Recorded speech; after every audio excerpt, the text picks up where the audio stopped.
Bonjour à tous et bienvenue sur yakakak.fr pour cet nouvel épisode de Focus. Aujourd'hui, on va faire le point sur un utilitaire, cette fois-ci, consacré à Final Cut Pro 10, qui va nous permettre de faire du rendu par lot de différentes timelines. Parce que autant il est possible de faire différents types de rendus, par exemple pleine résolution, H264 pour une timeline, il n'est pas possible par défaut de faire des rendus d'enchaîner des rendus de plusieurs montages, de plusieurs projets directement. Donc pour cela, on va utiliser un utilitaire qui est disponible sur le site fdptraining.com qui s'appelle FCP Exporter. Alors ce site est dirigé par Brendan ici, vous avez son adresse email, il propose de nombreux tutoriels sur FCP10, des astuces, et il y a une partie application où il y a deux choses. La première, ce sont des modèles de dossiers, donc toute une arborescence de dossiers qu'il a développé en fonction des projets sur lesquels il travaillait. Et il a mis en place des dossiers de couleurs avec des icônes qui permettent de visualiser très rapidement dans quel dossier sont les éléments et avec plein de sous-dossiers directement. C'est assez utile. Moi, j'utilise un peu cette organisation-là. Bon, j'ai fait mes propres dossiers, mais voilà, au lieu de perdre comme moi 2-3 jours à faire des dossiers, des icônes, avec 5$, vous avez directement cela. Mais ce qui va nous intéresser aujourd'hui, c'est plutôt FCP Exporter, qui va permettre de faire du rendu, donc comme j'ai dit tout à l'heure, par lot des différentes timelines, des différents projets de Final Cut Pro 10. Alors, c'est assez simple, mais il y a quelques petits points qu'il faut faire attention, et c'est pour ça que je fais ce focus pour vous montrer un petit peu les différents éléments à faire. Alors, première chose, on va aller dans les préférences système, ici, et on va aller dans les notifications. Donc ça, c'est une astuce que Brandon a mis sur son site pour ici par défaut, vous voyez, Final Cut Pro 10 a les alertes en mode statique, c'est-à-dire qu'il faut faire fermer pour qu'elles disparaissent.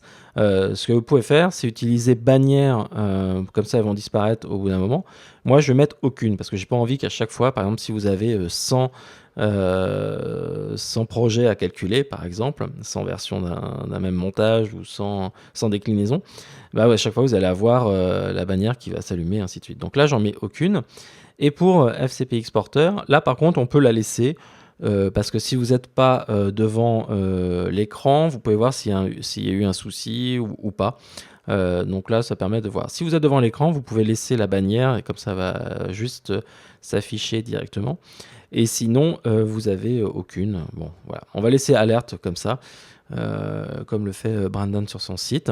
Et puis ensuite, on va aller dans Final Cut Pro 10, dans les préférences. Et dans les destinations, on va ici avoir... Je vais mettre ça en dossier. Et souvent, par défaut, vous avez, par exemple, sur le fichier master, vous avez, dès qu'il a fini le rendu, vous avez la fenêtre QuickTime qui s'ouvre avec le fichier. Le problème, c'est si vous faites un rendu de 10 ou 20 montages, à chaque fois, il va ouvrir une fenêtre. Donc, ce que je vous conseille, c'est de dire ne rien faire, c'est-à-dire de dévalider ce paramètre-là directement ici dans les préférences. Comme ça, au moins, on est sûr qu'à chaque fois, il va prendre ces résolutions-là. Voilà. Ok, je ferme ça. On a fait le plus dur maintenant. Et ce qu'on va faire maintenant, c'est lancer le rendu par lot. Alors, pour cela, il suffit ici, vous voyez, j'ai 5 projets. Donc, ce sont 5 mêmes projets. C'est juste un texte, en fait. C'est pour que les rendus aillent assez vite et qu'on fasse ça en temps réel, que j'ai pas besoin d'accélérer, ainsi de suite, les rendus. Mais bien sûr, ça peut être un montage complet. Il n'y a pas de limitation là-dessus. Donc là, j'ai 5 projets, vous voyez, dans ma bibliothèque. Et dans l'ordre 1, 2, 3, 4, 5. Donc l'ordre est important au niveau des rendus parce que vous allez voir au niveau du fonctionnement, il liste et donc il va lancer en fait le rendu par lot directement par rapport à l'ordre en fait dans votre bibliothèque des projets. Ensuite, donc je sélectionne le premier et puis je vais aller dans mon petit bouton partager le projet. Je vais choisir fichier master qui est ma valeur par défaut. Voilà, comme ceci. Je vais faire suivant. Et en fait, ici, on va juste... Alors là, elle est un peu grande la fenêtre, mais bon, ça fait rien. Et ce qu'on va demander ici, voilà, c'est sélectionner la destination de nos projets. Donc moi, je vais mettre ça sur le bureau, comme ça, on va le voir les éléments s'afficher ici. Par contre, je ne fais pas enregistrer, je fais annuler et annuler. En fait, ce qu'on vient de faire ici, c'est de définir la destination des rendus des différents montages que FCP Exporter va faire. Donc, quand vous faites 2 fois annuler, maintenant, vous double-cliquez sur FCP Exporter. Vous voyez, c'est extrêmement simple. Il vous demande combien de montages vous voulez à partir du projet que vous avez sélectionné, faire le rendu. Donc moi, j'en ai 5, ça tombe bien, il y en a 5. Je fais Execute, voilà, et je fais Run. À partir de là, vous allez voir en fait que FCP Exporter va lancer en fait un script qui va permettre d'enclencher le rendu de tous les projets de ma bibliothèque. Voilà, comme ceci. Et il va s'arrêter à 5. Il va compter 1, 2, 3, 4, 5 à partir de celui que j'ai sélectionné. Voilà, par exemple, 4, 5. Et ce qui va être intéressant, c'est qu'après, vous allez voir, comme c'est assez rapide, c'est pratiquement au même moment. Mais vous voyez qu'il dit qu'il a terminé ici en 43 secondes. Alors, c'est le temps qu'il a lancé le batch, en fait, le script. Le rendu final, il met plus de temps. Donc, voilà. Je fais fermer ici. Et vous voyez que là, il est en train de faire un rendu, le dernier rendu, qui est là. Voilà. Bon, c'est assez simple. Et je vais avoir... Ah, le rendu n'est pas fini. Boum. Voilà. Donc là, j'ai mes 5 rendus. Je vais pouvoir en prendre le 3. Je vais pouvoir le visualiser. Voilà, c'est celui-ci. Donc, j'ai mes 5 rendus. Maintenant, si j'ai besoin de faire un rendu de timeline uniquement, par exemple, je veux faire le 3 et le 4. C'est assez simple. Pour avoir le 3 et le 4, je sélectionne ici le 3. Je refais exactement la même chose. Donc, fichier master par défaut. Réglage, on s'en fiche. On va définir ici la destination. Je fais annuler, annuler. Voilà, je lance l'élément. Et là, je dis que je veux uniquement le 3 et le 4. Donc, cette fois-ci, je mets 2. Je fais execute, run. Et à partir de là, il va lancer le rendu pour le 3 et pour le 4, tout simplement. Voilà. Et à partir de là, vous voyez, il dit qu'il a terminé directement le rendu. Donc la notification là est assez intéressante parce que du coup, vous voyez s'il y a un souci, pourquoi il ne rend pas tous les éléments. Faut regarder par rapport à votre sélection en fait dans votre projet. Et donc là, j'ai bien le rendu de mes 2 projets qui ont été faits. Maintenant, on peut essayer de faire quelque chose d'un peu plus, un petit peu plus compliqué. C'est-à-dire que j'ai 5 montages à rendre, mais par exemple, j'ai envie de l'envoyer en haute résolution, mais aussi en proxy pour l'envoyer sur le net ou pour le mettre sur un FTP, ainsi de suite. Donc faire du rendu faire du rendu par lot, mais avec plusieurs sorties, plusieurs codecs. Donc pour cela, c'est extrêmement simple. Je vais aller dans Préférences, ici, dans Destination, et je vais aller dans Ajouter une destination. Donc on a la possibilité dans Final Cut Pro 10 de créer ce qu'on appelle un groupe, dans lequel on va pouvoir mettre tous les codecs qu'on veut. Par exemple, si je veux rendre vers YouTube et Vimeo en même temps, et pas faire 2 rendus manuellement à la main, je peux le faire directement. Donc là, je vais prendre le groupe, je vais l'appliquer ici. Je vais appeler ce groupe Proxy. Proxy avec un R, ce serait mieux. Voilà, je valide. Et puis là, maintenant, je vais dire, je voudrais exporter en proxy. Alors, par exemple, on va prendre du H264. Je vais dire que je ne veux pas qu'il ouvre QuickTime Player à la fin. Et puis, en plus, je vais prendre un fichier proxy ProRes. Voilà, pour que ça aille plus vite. Voilà, et pareil, je dis ne rien faire en proxy. Donc là, je vais dire que ici, c'est ProRes proxy. Et le deuxième ici qui était là, c'est H264.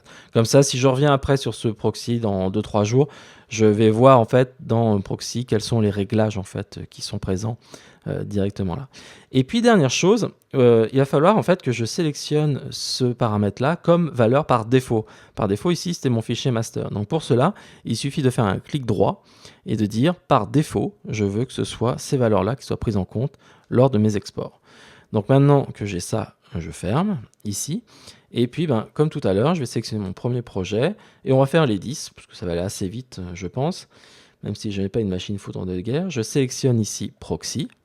Voilà. Je fais suivant pour définir la destination. Donc là, comme tout à l'heure, c'est le bureau. Je ne fais pas enregistrer, je fais bien annuler. Annuler. Et ensuite, je lance FCP10 Exporter et je fais Execute. run, voilà. Et donc là, il me relance en fait le script pour calculer les 5 projets. Mais cette fois-ci, en plus de ça, il va me rendre en fait 2 versions. Une version H264, d'ailleurs qu'on voit sur le bureau, et puis une version ProRes Proxy directement. Donc ça peut être aussi très pratique parce que du coup, vous pouvez avoir différentes versions, différents montages que vous pouvez rendre d'une autre façon. Donc voilà, on combine les astuces de FCP10 avec celui de FCP Exporter, tout simplement, fermé. Alors, la limitation, vous voyez, c'est le fait de ne pas pouvoir faire de rendu. Alors, vous voyez que ça s'est terminé ici. Je vais pouvoir ici double-cliquer là, bien voir en fait que là, à chaque fois, il a lancé le rendu des 2 versions pour chacun des éléments. Alors, la problématique ici, c'est que vous ne pouvez pas, le script, la limitation, c'est qu'il tient compte en fait de l'ordre alphabétique en fait et de la présentation dans la colonne. C'est-à-dire que vous partez du 2 vers le 3, vous ne pouvez pas dire je veux rendre le 1, le 3 et le 4 dessus. Donc, si vous voulez ça, faut bien les nommer. 1, 2, 3, vous mettez un 1 devant, ainsi de suite, afin qu'ils se suivent. Voilà, vous ne pouvez pas faire de choses. Mais ça permet d'être assez rapide et surtout de partir vous coucher et de lancer tous les rendus pendant la nuit. Et au moins, comme ça, vous avez vos différents rendus avec les différents éléments, les différents codecs. Voilà. Donc là, ça se termine. C'est terminé. Pile poil. Et donc là, maintenant, j'ai bien mes 10 projets. À chaque fois, j'ai la version ici H264 et la version ProRes Proxy pour les 5 éléments directement. Voilà, j'espère que ça vous a donné une petite idée de comment fonctionne FCP Exporter. Voilà, il est disponible donc sur le site fdptraining.com au prix de $20, donc c'est pratiquement maintenant 20 € malheureusement. N'hésitez pas à envoyer des mails si vous avez des conseils ou des suggestions à faire à Brandon. Vous avez son email qui est là-haut. Vous pouvez le suivre sur Facebook et sur Google et sur YouTube. Donc bref, n'hésitez pas à aller faire un tour sur fdptraining.com. Voilà, on se retrouve très bientôt pour un nouvel épisode de Focus. En tout cas, je vous souhaite une très bonne journée, une très bonne soirée, une très bonne matinée, en tous les cas. Et à plus sur yakakak.fr. Ciao, bye bye.